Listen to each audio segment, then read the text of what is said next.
అసలు ఫిస్టులా ఇనానో అంటే ఏంటి?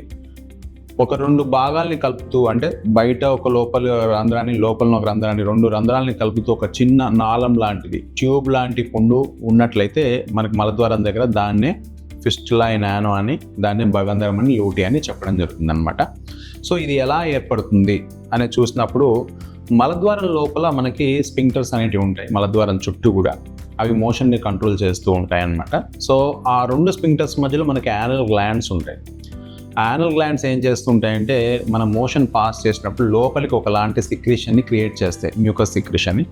దానివల్ల మనకి లూబ్రికేషన్ కోసం అనేది ఉపయోగపడుతుంది అనమాట. ఈ ఎక్కడైతే మనకి యానల్ సైనసెస్ నుంచి సిక్రిషన్ వస్తుందో, ఇవి మలద్వారం లోపల ఉండడం జరుగుతుంది అనమాట.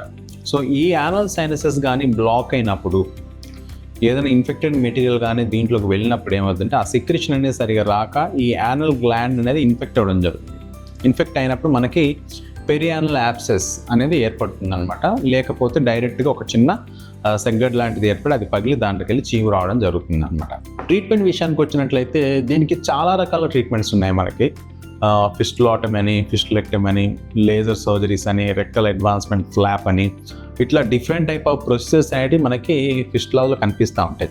కాకపోతే ఏమవుతుందంటే, ఇలాంటి సర్జికల్ ప్రొసీజర్స్, అంటే కొంచెం aggressive surgical procedures, cutting type of procedures చేసినప్పుడు ఏమవుతుందంటే, ఈ ఫిస్టులా అనేది ఫామ్ అయ్యేటప్పుడు మలద్వారం చుట్టుపక్కల గోడల్ని క్రాస్ చేస్తూ వెళ్తుంది అనమాట. అంటే ఈ స్పింక్టర్ యొక్క ఇన్వాల్వ్మెంట్ ఉంటుంది వీటిల్లో.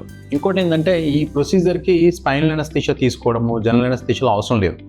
సింపుల్గా లోకల్ అనస్థీషియాలో అంతవరకే చిన్న బ్లాక్ ఇచ్చి పేషెంట్కి ఒక 20 to 30 minutes మనం ప్రొసీజర్ చేయొచ్చు. ఆదురు డిశ్చార్జ్ చేయొచ్చు, పేషెంట్ వెళ్ళిపోవచ్చు, వాళ్ళ యాక్టివిటీస్ చేయొచ్చు.